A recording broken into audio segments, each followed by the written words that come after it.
앞에 힘을 잃습니다. 어떤 어둠도 주님의 영광의 빛을 차단할 수 없고, 어떤 침체와 어떤 냉랭함도 주님의 뜨거운 성령의 임재를 시킬 수 없습니다. 오늘도 이미 우리를 만지시는 주님을 찬양합니다. 주님, 오늘 이 시간 말씀을 듣고 기도하는 가운데 더욱더 성령의 운행하심 가운데 우리를 인도하여 주시고 우리의 심령을 완전히 사로잡아 주시옵소서. 오늘도 주님의 이름은 승리의 주님이십니다. 예수님의 이름으로 기도드렸습니다. 하나님의 말씀은 누가복음 18장 1절부터 8절까지의 말씀입니다.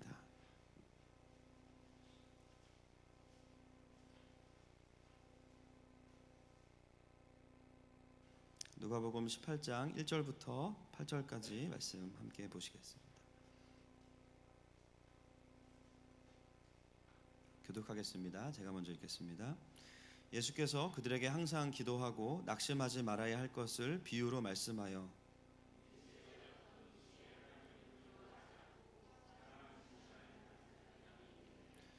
그 도시에 한 과부가 있어 자주 그에게 가서 내 원수에 대한 나의 원한을 풀어주소서 하되,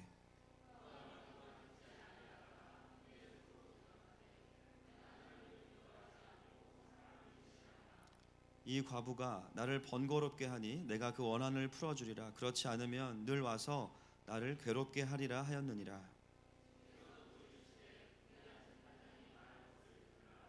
하물며 하나님께서 그 밤낮 부르짖는 택하신 자들의 원한을 풀어주지 아니하시겠느냐? 그들에게 오래 참으시겠느냐? 그러나 인자가 올 때에 세상에서 믿음을 보겠느냐 하시니라. 아멘. 미리 광고드립니다. 다음 주에는 우리 러시아 우리 하바로브스크에서 사역하시는 유철 선교사님께서 오셔서 또 귀한 사역과 또 북한에 대한 마음들을 나누어 주십니다. 오늘 누가복음 강의 23번째 시간입니다. 이제 다음 주 그리고 저희가 이제 고난 주간에는 나머지 부분을 이제 집중적으로 매일 특별 새벽기도 기간에 보게 되고요. 4월 1일 부활주일이 누가복음 강의 마지막 시간이 됩니다. 아쉬우시죠? 안 아쉬우시구나. 너무 길게 했습니까? 그 다음은 더 긴 본문이 기다리고 있습니다. 그래서 목회자로서 저희의 소망이 있다면 성경 전체를 설교하는 겁니다. 그래서 우리 성도들이 정말 말씀을 다 한 번씩 듣고 그리고 은퇴하면 참 좋을 것 같습니다. 그 전에 주님이 오시면 안 될 것 같은데, 오늘은 누가복음 강의 23번째 시간인데요. 오늘의 이 불의한 재판장에 대한 비유는 굉장히 그 비유의 목적이 분명해요. 1절 한번 같이 읽어보시겠습니다. 시작. 예수께서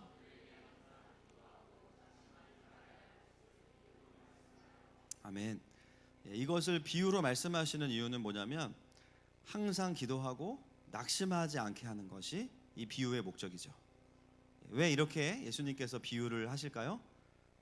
우리는 항상 낙심하고 기도하지 않기 때문입니다. 그렇죠? 정반대로 살아갈 때가 많기 때문이에요. 우리는 조금만 마음이 상하거나 조금만 영이 눌리면 기도의 자리에 오는 게 정말 힘듭니다. 그래서 예수님께서는 오늘 우리가 항상 기도하고 낙심하지 말아야 되는 이유에 대해서 우리에게 불의한 재판장의 비유를 통해 말씀하기 원하시는 거죠. 여러분, 우리가 기도를 안 하게 되는 가장 주된 이유, 낙심이죠. 낙심. 기도를 해도 별로 응답이 없다고 느껴지는 문제들, 또 기도하지만 큰 변화가 느껴지지 않을 때 우리는 이런 상황에서 낙심을 하게 됩니다. 주변 상황을 보면서도 하나님이 별로 일하시지 않는 것 같다고 느껴질 때가 있어요. 그때 우리가 어떻습니까? 기도할 힘을 잃어버리게 돼요. 오늘 예수님은 쉽게 낙심하는 제자들을 향해서 2절부터 5절까지의 그 이유에 대해서 말씀하고 계십니다. 우리 2절 말씀 같이 한번 읽겠습니다. 시작. 이르시되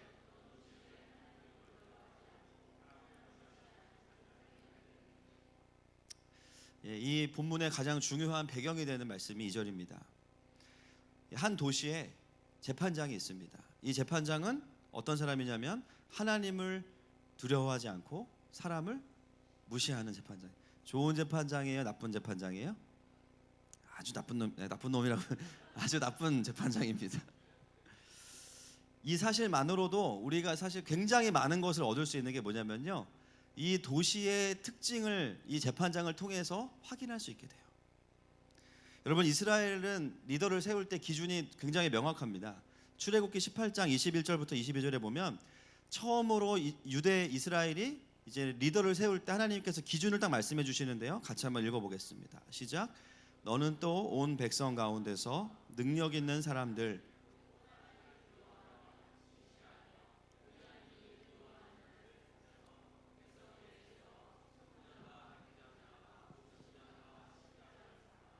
그들이 때를 따라 백성을 재판하게 하라.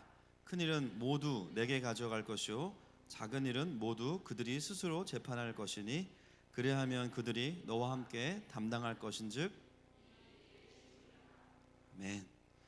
여러분, 하나님 나라의 리더를 세울 때의 기준, 그 사람이 50부장이냐 100부장이냐 또 중요하지만 더 중요한 것은 가장 기본적인 게 뭐냐면요, 하나님을 두려워하는 사람이에요.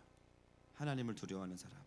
하나님을 단순히 무서워한다는 개념이 아니라 그에게 권위를 맡기신 분이 하나님이시라는 것을 인정하는 사람입니다. 그것을 우리가 깨닫고 인정하게 되어질 때 어떻게 행동하게 되냐면요, 하나님이 왜 나에게 이 권위를 맡기셨는가를 헤아리고 하나님의 뜻에 맞추어서 권위를 사용하게 되죠. 그래서 하나님께서 하나님의 백성들 중에 리더를 세우실 때에는 가장 중요한 첫 번째 우선순위는 뭐냐면요, 그 사람이 얼마나 하나님을 경외하는가라는 것입니다. 여기 계신 저를 포함한 모든 리더들, 우리 주일학교 교사들까지도 모두 동일한 기준이 적용돼요. 여러분, 하나님께서 여러분들에게 크든 작든지 간에 어떤 권위를 주셨어요. 누가 주셨습니까? 하나님이 주셨어요. 여러분, 그러면 어떻게 해야 될까요? 그 권위가 누구의 것임을 인정해야 됩니까? 하나님의 것임을 인정해야 돼요.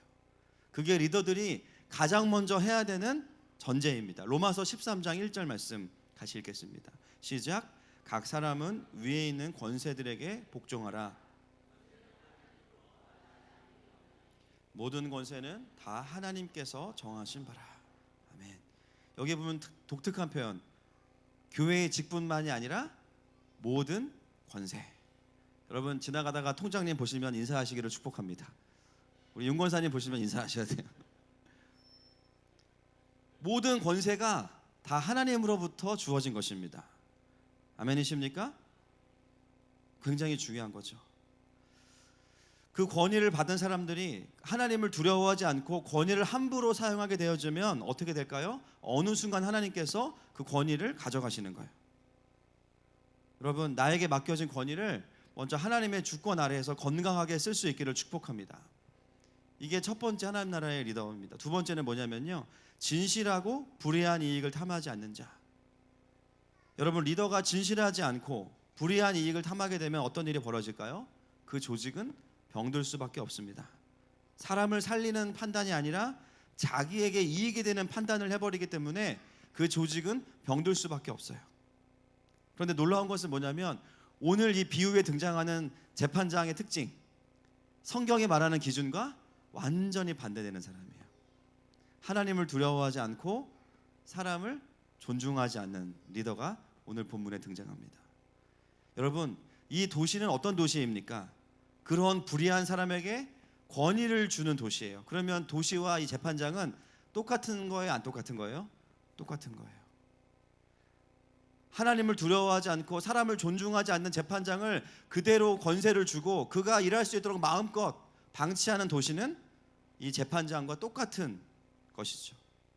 결국 무엇을 의미하냐면요, 이 도시 전체의 분위기가 하나님을 두려워하지 않는 거예요. 연약한 자들을 돌보지 않습니다. 이 재판장은 자신의 권력과 힘을 하나님 나라의 공의를 세우고 연약한 자를 돌보는 데 쓰지 않는 거예요. 그러면 어디에 쓸까요? 자신의 부와 탐욕을 위해 사용하겠죠. 오늘 본문에 이 벌어진 해프닝은 그런 도시와 재판장들이 있기 때문에 벌어진 일입니다. 3절 말씀 같이 한번 읽겠습니다. 시작. 그 도시에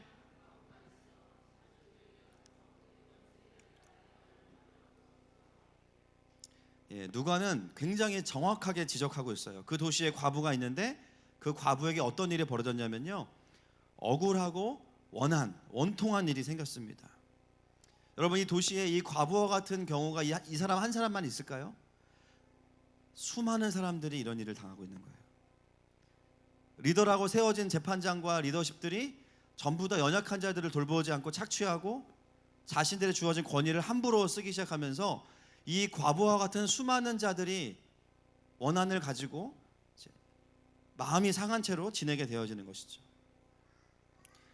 그 중에서 이 과부를 대표로 예수님은 말씀하고 계신 겁니다. 이 과부가 가진 원한이라는 것의 원한을 그 원어를 보니까 뭐라고 나와 있냐면요, 법적으로 처벌받을 만한이라는 뜻입니다. 단순히 지나가다가 어떤 아저씨가 이 과부한테 욕 한마디 한 수준이 아니고요, 누가 봐도 이 과부가 당한 일은 법적으로 불이한 거예요. 법적으로 소송을 하면 이길 수밖에 없는 일이에요. 그렇죠? 여러분, 이 원한을 잘 이해하는 것이 이 비유를 정확히 이해하는 것에 굉장히 중요한 것입니다. 분명히 어떤 힘 있는 누군가가 와서 과부의 재산을 빼앗아 갔거나 그녀에게 몹쓸 짓을 한 것이죠. 그러므로 법적으로 처벌받아 마땅한 일을 이 과부가 당한 겁니다. 여러분, 이 비유에 있어서 이 부분을 이해해야만 우리가 어떻게 기도해야 되는지를 알 수 있습니다. 우리가 이 부분을 간과하기 때문에 어떤 오류에 빠지냐면요, 이 비유를 그냥 읽고 무조건 떼쓰면 다 들어주시나 보다. 그때부터 어떻게 해요? 도시락 싸가지고 본당으로 출근하는 거예요. 주님 무조건 이거 들어주세요. 막 떼쓰고 막 악을 쓰고. 그것은 이 비유를 조금은 물론 그렇게 기도하셔도 됩니다, 여러분. 그렇게 하시길 축복합니다. 그러나 중요한 것은 뭐냐면 그게 틀렸다는 게 아니라 이 본문이 말하는 비유의 핵심은 그것은 아니라는 거죠. 여러분, 이 과부가 그런 불의한 일을 법적으로 당했어요. 그런데 누구에게 왔냐면 불의한 재판장에게 왔습니다. 여러분, 이 과부는 이 재판장이 불의하다는 것을 알았을까요? 몰랐을까요? 당연히 알았겠죠. 근데 왜 이 불의한 재판장에게 왔을까요? 이 재판장은 절대로 과부의 편을 들어줄 사람이 아니에요. 또 무엇인가 원하는 걸 얻으려면 그냥 오면 안 되고요. 어떻게 해야 될까요? 뒷돈을 찔러줘야 됩니다. 그렇게 해야만 뭔가 허가를 내주고 뭔가 내 원한을 풀어줄 수 있는 거죠. 어쩌면 이 과부를 힘들게 했던 그 사람과 이 재판장은 연결되어 있을 수도 있어요. 절대로 이길 수 없는 소송이 될 수도 있습니다. 그런데 그럼에도 불구하고 왜 이 과부는 이 불의한 재판장을 찾아갔습니까? 이유는 하나입니다. 주변에 과부를 도와줄 사람이 아무도 없기 때문이에요. 과부이기 때문에 스스로 자신을 보호할 수 있는 힘이나 권위가 없어요. 그나마 과부가 의지할 수 있는 것은 법적인 보호 외에는 어떤 보호도 이 과부에게는 없는 것이죠. 그렇기 때문에 그 재판장이 불의하다는 것을 알지만 그럼에도 불구하고 이 재판장에게 올 수밖에 없었던 것입니다. 여러분, 이 과부가 살아가고 있는 이 도시의 현실이 정말 참담하고, 또 말씀을 들으면서 여러분 깨닫는 것은 뭐냐면요, 우리가 사는 시대와 똑같다라는 거예요. 현대의 세상과 너무나 똑같습니다. 그런 현실 속에서 이 과부는 놀라운 의지를 발휘합니다. 3절부터 5절까지 읽겠습니다. 시작. 그 도시에 한 과부가 있어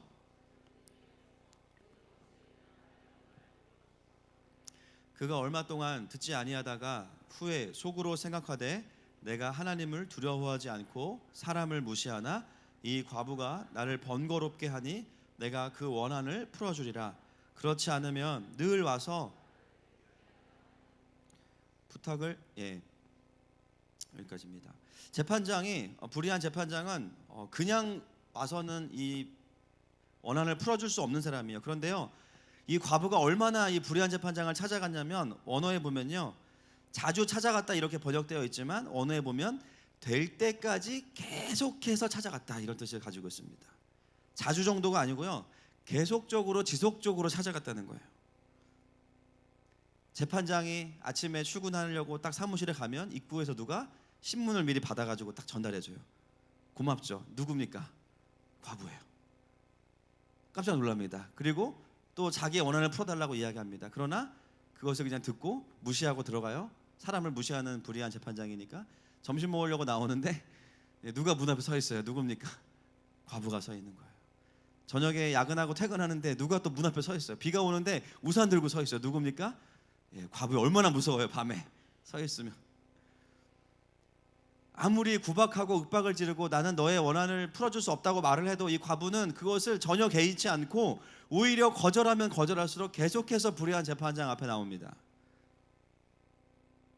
5절 말씀 보면 되게 재미있는 표현이 뭐냐면요, 번거롭게 하다라고 하는 뜻을 보니까 이런 뜻입니다. 링 안에 가두어 놓고 두들겨 패다. 이 과부가 이 재판장을 마치 링 안에 몰아놓고 두들겨 패는 것처럼 계속해서 강청하는 거예요. 누가 누구를 몰아붙이고 있습니까? 과부가 재판관을 몰아붙이고 있어요. 아주 집요하게 추적하면서 자신의 원한을 풀어줄 때까지 강청하고 있습니다. 재판장이 이 과부의 눈을 보니까요, 도저히 이거를 풀어주기 전까지는 포기할 얼굴이 아니에요. 벌써 눈빛이 벌써 도끼가 서려가지고 반드시 이거는 원한을 풀어줘야 된다. 그래서 어쩔 수 없이 그 강청함 때문에 그의 원한을 풀어주기로 결정을 하게 되죠. 오늘 이 불의한 재판장의 이야기에서 예수님은 우리에게 무엇을 말씀하고 계십니까? 무조건 떼쓰면 들어준다? 물론 그런 부분이 부분적으로 있습니다. 더 중요한 게 있어요. 그러나 세상의 불의한 재판장도 끝까지 믿음을 가지고 공의를 외치는 자의 요청을 들어줄 수밖에 없다는 거예요. 여러분 이해되십니까? 다시 한번, 세상의 불의한 재판장도 믿음을 가지고 끝까지 공의를 외치는 자의 요청을 들어줄 수밖에 없다는 거예요. 공의에 관심이 없고 돈과 힘을 추구하는 도시에서도 끝까지 공의를 외치는 자에게 부분적이지만 그의 공의가 이루어진다는 것을 말씀하고 있는 거죠. 여러분 요즘 한참 뉴스에 가장 톱을 달리는 기사가 무엇입니까? 무슨 운동 하나 있죠.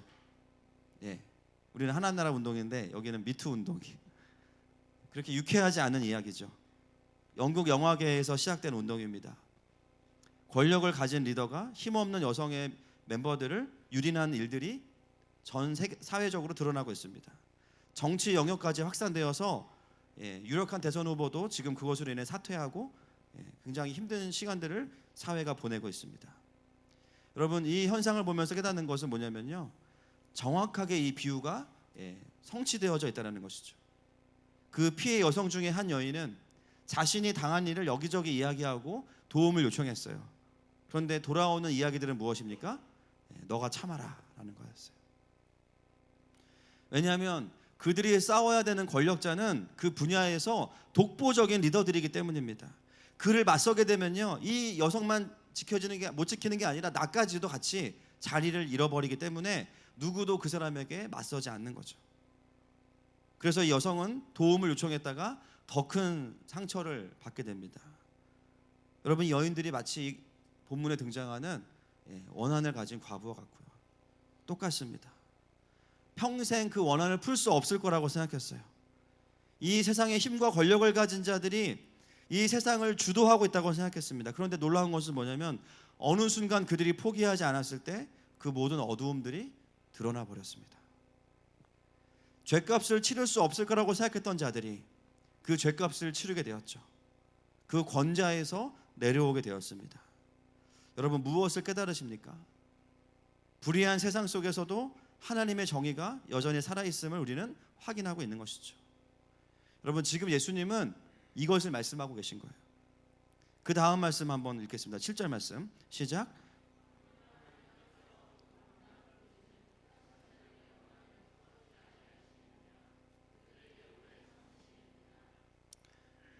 불의한 세상 속에서도 공의를 포기하지 않고 강청하는 자에게 하나님의 공의가 이루어지는데 하물며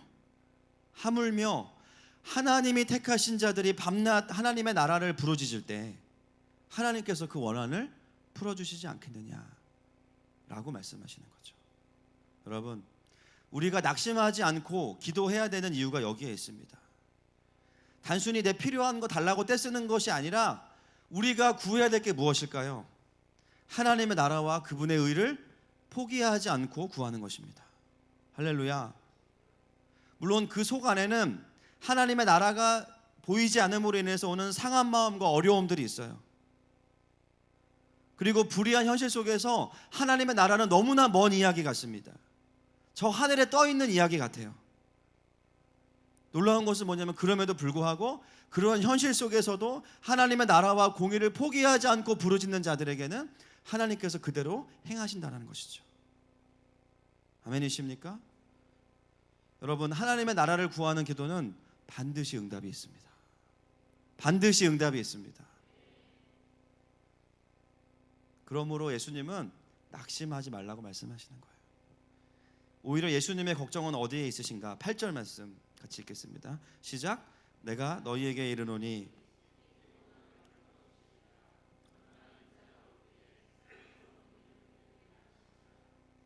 예수님의 걱정은요, 응답을 안 하실 게 본인 응답을 하실 거니까 걱정이 아니고요, 내가 그 원한을 풀어줄 건데, 내가 나의 나라와 나의 의를 이 땅에 이룰 건데, 다시 이 땅에 올 때에 이 과부와 같은 믿음을 가진 자가 있겠느냐라는 것이에요. 이게 예수님의 아쉬운 마음이시죠. 예수님이 도전하시는 포인트는 바로 이 믿음입니다. 많은 경우에 우리가 이 땅의 현실을 바라보면서 또 나의 삶을 바라보면서 우리가 느끼는 게 뭐예요? 억울하고 무력한 과부예요. 내 주변의 세상은 하나님을 모를 뿐더러 하나님을 두려워하지도 않습니다. 약자를 보호하지도 않습니다. 어떻습니까? 약육강식의 세계죠. 힘과 돈과 실력이 없으면 생존할 수 없는 구조예요. 여러분, 일주일 내내 그 세상 속에 살다가 지금 오신 거잖아요. 그 속에서 삶이 얼마나 수많은 우리의 심령이 상하고 하나님의 나라가 어그러지고 내가 주님 나라 위해 살겠다고 열심히 결단하지만 일주일을 살다 보면 우리는 영락없이 좌절하고 세상의 힘 앞에서 하나님의 나라를 외치는 것을 포기하고 싶을 때가 수도 없이 찾아오는 것이죠. 심지어 믿고 따를 만한 리더가 있습니까? 있을 수도 있지만 별로 없습니다. 대부분 함께 일하는 리더들이 대부분 다 불의한 경우가 많아요. 베드로서 2장 8절은 그것을 이렇게 표현하고 있습니다. 같이 읽습니다. 시작. 이는 이 의인이 그들 중에 거하여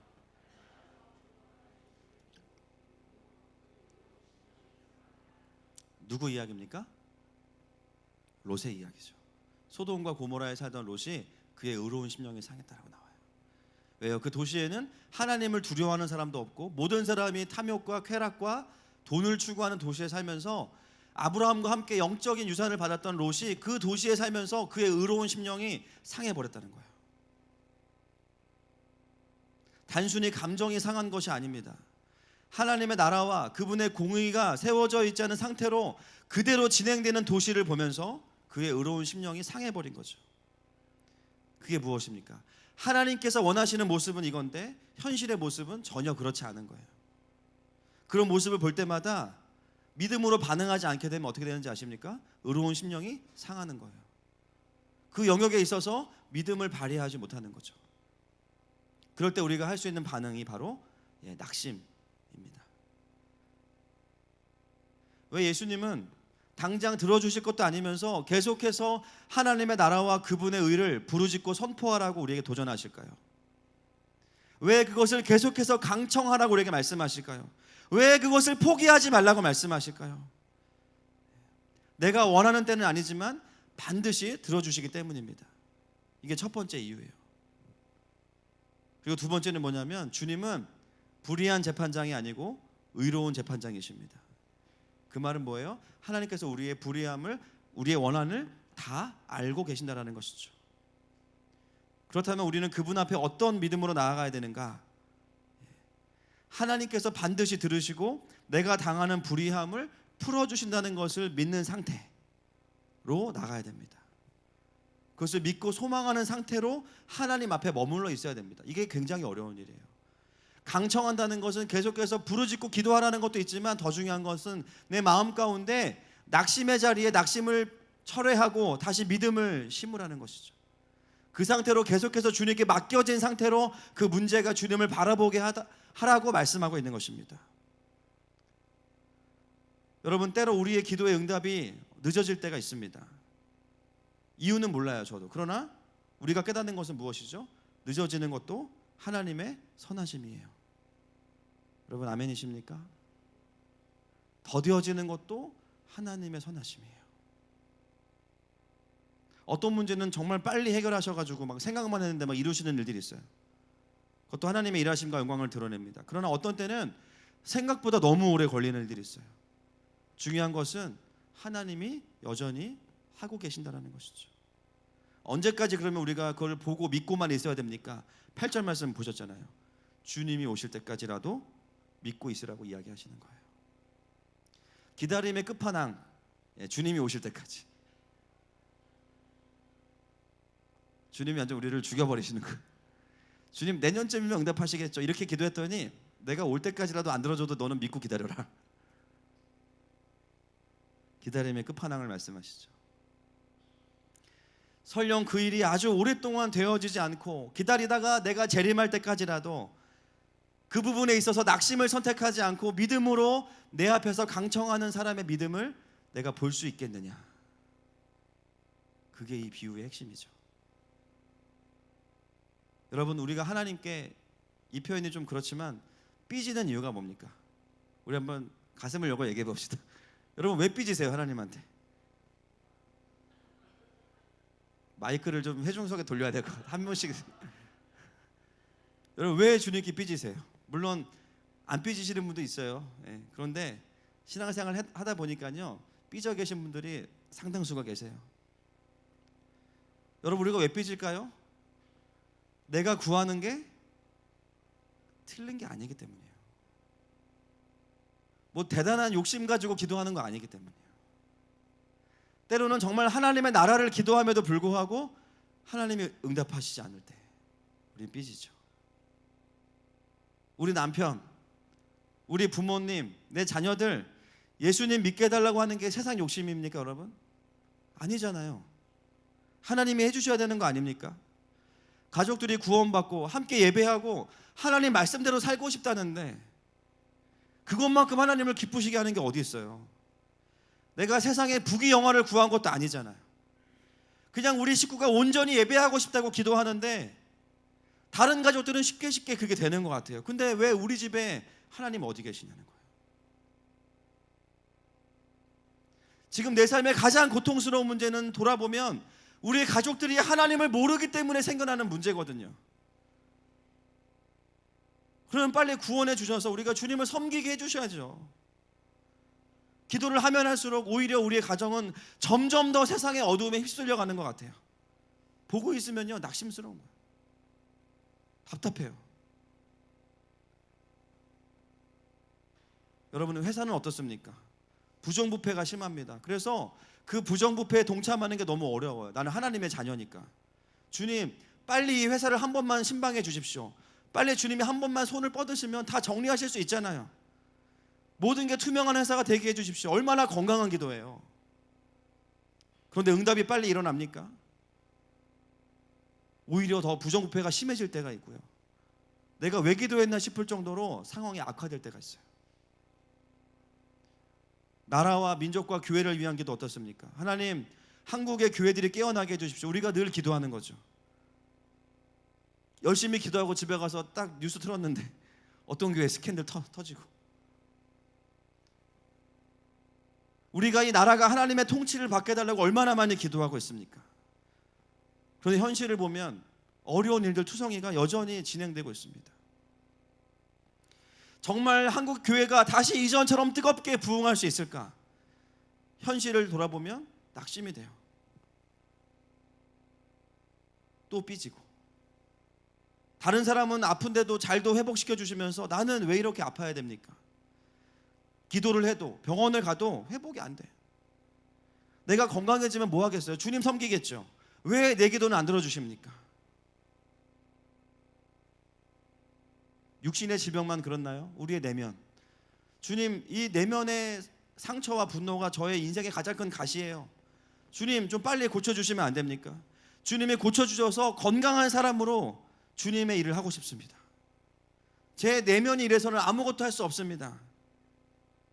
기도하는데 기도하고 또 승질내요. 또 나 같은 다른 사람들을 보면서 주님, 저 사람 좀 빨리 만나주세요. 아주 저 사람 때문에 미쳐버리겠어요. 빨리 주님이 만나주셔야 저 사람 회복돼가지고 다른 사람 실족 안 시키죠. 왜 저렇게 저 사람은 안 바뀝니까? 왜 이렇게 안 들어주시는 거예요? 여러분, 말이야 바른 말이지. 우리가 기도하는 게 뭐가 틀렸습니까? 우리 머리에 띠를 두르고 하늘나라로 올라갑시다. 광화문이 아니고 우리 하늘문에 모여서 촛불 들어야 됩니다. 응답하라, 응답하라. 저는 안 갈 겁니다. 네. 여러분, 제가 아직 소견이 좁은지 모르지만 목사인 제가 보기에 여러분들이 하는 기도 대부분이 거의 틀리지 않았습니다. 저는 그래서 답답해요. 주님, 저렇게 기도하는데 왜 안 들어주시는 거예요? 여러분들이 하는 대부분의 기도가 하나님의 나라와 의를 드러내고자 하는 기도들이에요. 물론 아닌 분들도 가끔 있습니다. 또 너무 다 그렇다고 할 수는 없고요. 제가 보기에 저희 교회는 비교적 기복신앙에 머무르는 분들이 거의 없는 편이에요. 그런 분들도 오시면 이제 어느 순간 바뀌시니까. 그럼에도 불구하고 빨리 응답되지 않는 부분들 때문에 우리가 서운하고 낙심하고 삐져요. 더 화나는 거, 정작 크게 위로가 안 되는 응답은 빨리 해주신다는 거. 그냥 대충 생각했는데 막 벌써 응답이 있고, 내가 진짜 원하는 건 이건데 왜 이건 안 해주실까? 제가 이번 주에 좀 몸이 약간 체력이 좀 딸려가지고, 제가 나이는 젊은데 죄송합니다. 좀 누워 있었습니다. 예. 누워서 혼자 생각했던 게 뭐냐면요, 옛날에 아내랑 처음 이제 데이트할 때 먹었던 종로김밥이 막 떠오르는 거예요. 정말 생뚱맞게. 상품 나가면 안 되나요? 상표? 하여튼 상관없죠. 예. 종로김밥과 그 깨가 뿌려진 떡볶이가 막 계속 눈앞에 아른아른 거리는데, 제가 아내한테도 얘기 안 했어요. 야, 먹고 싶다. 그거 먹으면 회복될 것 같은데. 그러고 있었는데 이번 주에 이제 목요일 아침에 우리 성도분 직장에 신우회가 세워져서 예배를 인도하러 갔는데요, 아침 식사로 종로김밥이 나왔어요. 그리고 떡볶이가 나왔어요. 그 깨가 진짜 이렇게 막. 제가 두 가지의 생각이 들었습니다. 하나는 이럴 거면 몸을 빨리 회복시켜 주지. 예. 내가 봤을 때 그게 더 쉬운데, 주님이, 제가 그래서 종로김밥을 내비게이션에 찍어봤어요. 분당에는 판교에 하나 있어요, 딱. 그 다음 가까운 데가 거기였어요. 강남에 있는데. 신기하게도 거기에 김밥 천국도 아니고 김간에도 아니고 종로김밥이 회사 바로 앞에 있는 거예요. 제가 하나님께 기도 감사하면 좀 약간 모양이 빠져서 딱 한 글자로 딱 기도했어요. 치. 딱 이렇게. 점점점 치. 이런 상황은 뭘까? 또 오늘 아내랑 잠시 낮에 제가 전에 먹던 그 간 보조제를 다시 사야 되나 이런 얘기를 하고 그냥 잊고 있는데, 오후에 어떤 성도분이랑 통화하다가 정말 뜬금없이 그 성도분 저에게 간 보조제를 보내주겠다는 거예요. 맥락과 상관없이. 제가 어떻게 했을까요? 또 주님께 야, 종로김밥과 이 간 보조제 뭘까?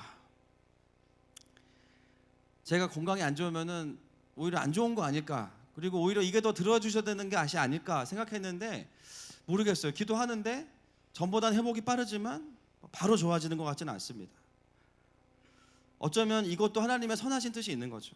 이 중요한 또 교회의 시즌에 있어서 하나님 저에게 힘을 빼라고 말씀하시는 부분도 있는 거죠. 여러분, 우리가 기도해요. 그리고 그것이 틀리지 않았어요. 명분이 있어요. 그러나 우리의 삶에서 빨리 돌파되지 않은 현실들이 훨씬 더 많습니다. 그런 우리의 인생을 향해서 예수님 지금 무엇을 도전하시는 겁니까? 그럼에도 불구하고 내 앞에 믿음으로 기도해라. 내가 반드시 들어줄 거야. 그런데 당장은 안 될 수도 있다. 그 이유는 너가 나를 좀 신뢰하고 나에게 맡겼으면 좋겠다. 주님의 관심이 뭐냐면요, 그 하나의 걸림으로 인해서 다른 믿음 다 잃어버리는 게 싫으신 거예요. 너 몸 좀 빨리 회복 안 시켜줬다고 너 금요 집회 그렇게 죽쓰고 그래도 되냐? 이거 아니라는 거죠. 그럼에도 불구하고 내 사랑하는 아들과 딸들이 하나님 앞에서 그 영역에 있어서 믿음과 기대감을 가진 상태로 머물러 있어 주기를 원하시는 거예요. 이게 오늘 이 비유를 통해서 하나님이 저희와 소통하고 싶어 하시는 마음이십니다. 이 강청하는 이 원한 맺힌 과부를 보면서 우리가 도전받아야 될 것이 무엇입니까? 그 안에 있는 불의한 재판장을 향한, 말도 안 되는 불의한 재판장을 향한 소망과 믿음을 꺾지 않았다는 거죠. 심지어 불의한 재판장인데 이 불의한 재판장은 반드시 나의 원한을 풀어줄 거야. 이 믿음을 철회하지 않았다는 거예요. 여러분, 하물며 우리 주님은 의로우시고 우리를 사랑하시는 재판장이십니다. 그렇다면 우리는 그분에게 왜 이런 믿음으로 반응해드리지 못할까요? 이 비유는 우리에게 우리의 믿음을 돌아보게 합니다. 우리는 한두 가지만 하나님 앞에서 응답이 더디고 내가 원하는 대로 하나님의 뜻이 이루어지지 않으면 생각보다 빨리 절망하고 낙심하고 기도의 자리를 떠나죠. 그 한두 가지의 낙심으로 내 삶에 수많은 하나님의 응답과 일하심이 있는데요, 그 모든 걸 다 날려버립니다. 주님 날 사랑하시지 않아. 종로김밥 주시는데 사랑하시지 않아. 간 보조제 보내주시는데 사랑하시지 않아. 내가 원하는 거 안 해주시면 주님 나 안 사랑하시는 거야.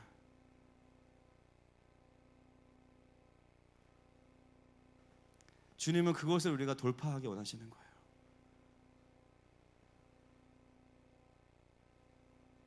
내 삶에 응답되지 않는 것 같고 하나님의 나라를 구하지만 아직 그것이 이루어지지 않은 것에 대해서 우리가 어떻게 결론 지어야 될까요? 낙심과 포기로 결론 짓는 것이 아니라 여전히 그 부분의 문제도 하나님을 향한 소망과 믿음으로 결론을 지어놓고 기다려야 됩니다. 대신에 어떻게 됩니까? 그냥 그건 주님께 맡기고 주님이 일하시는 걸 보면서 그거 보고 쫓아가는 거예요. 내 삶에서 이 부분은 왜 닫혀 있는지 몰라요. 그러나 내가 충분히 기도하고 맡겼다면 그냥 열어놓는 거죠. 주님 알아서 하십시오. 저는 주님이 열어주신 문으로 가겠습니다. 할렐루야. 주님이 일하시는 그 소소한 응답들 쫓아가겠습니다. 내 마음을 닫혀있는 곳에 두지 않고 주님이 열어주시는 곳에 두겠습니다. 이사야서 41장 10절 말씀 같이 읽겠습니다. 시작. 두려워하지 말라. 내가 너와 함께함이라. 놀라지 말라. 나는 내 하나님이 됨이라. 내가 너를 굳세게 하리라. 참으로 너를 도와주리라. 참으로 나의 의로운 오른손으로 너를 붙들리라. 아멘. 주님 말씀하시죠. 우리를 도와주시겠다고. 그 앞에 뭐라고 말씀하세요? 참으로.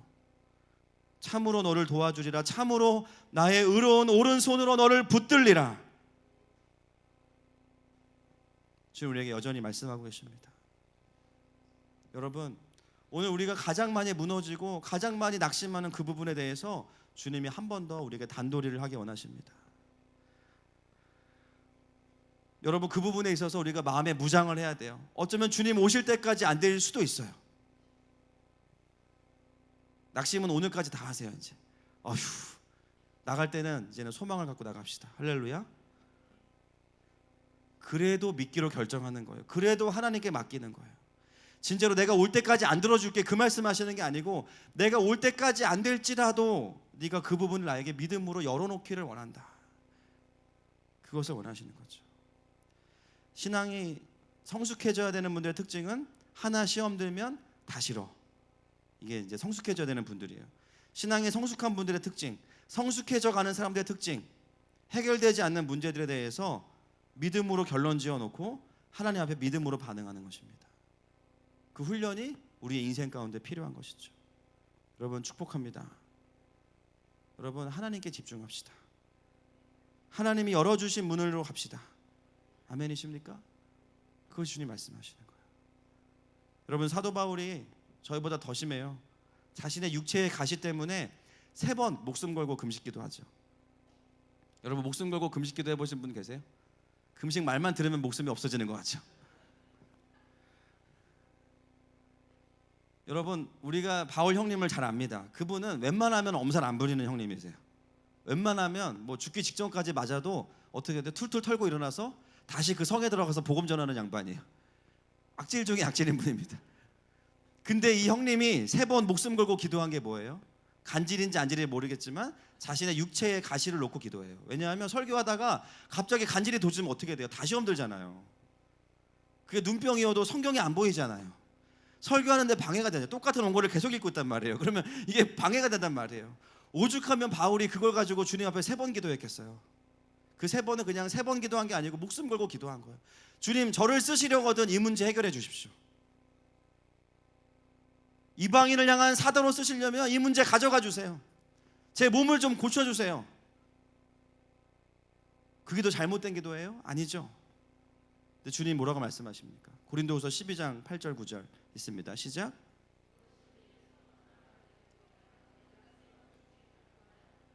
나에게 이르시기를 내 은혜가 내게 족하도다.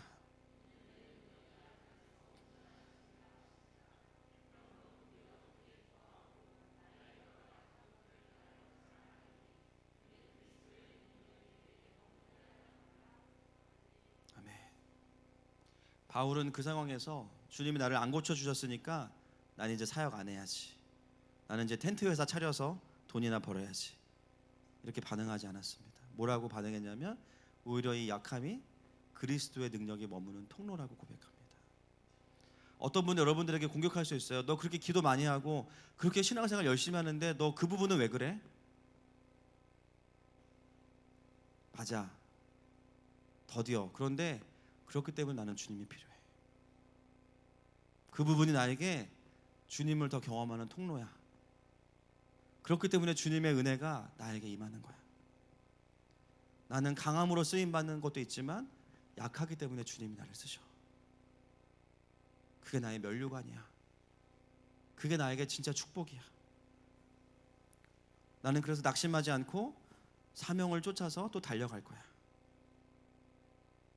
여러분, 신앙이 성숙된다는 것은 문제가 없어지는 것이 아니라 주님을 완전히 믿는 것입니다. 주님을 완전히 믿는 것입니다. 응답을 주시면 주시는 대로, 안 주시면 그것으로 만족하고 감사하고, 오히려 그것을 그리스도의 능력이 머무는 통로로 누릴 수 있기를 축복합니다. 여러분, 이 시간 성령께서 우리 가운데 계속해서 지금 마음에 녹화하고 계신 거예요. 너에게 있어서 믿음으로 결론 나지 않은 이 문제들을 내 앞에 가지고 나와라. 과거에 해결되지 않은 상처일 수도 있고요, 가족의 문제일 수도 있고요, 내 안의 두려움일 수도 있습니다. 오랫동안 내가 씨름했지만 해결 보지 못한 문제일 수 있어요. 그것이 무엇이든지 간에 오늘 그 문제의 결론을 주님이 바꾸어 놓으실 겁니다. 실패와 좌절과 포기가 아니라 그럼에도 불구하고 하나님을 향한 소망으로 바꾸어 주실 거예요. 시편 말씀 읽고 기도하겠습니다. 7편 8절부터 11절 말씀입니다. 같이 읽겠습니다. 시작. 여호와께서 만민에게 심판을 행하시오니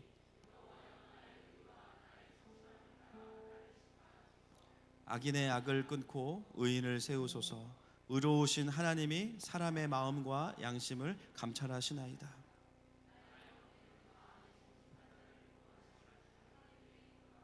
하나님은 의로우신 재판장이시며 매일 분노하시는, 아멘.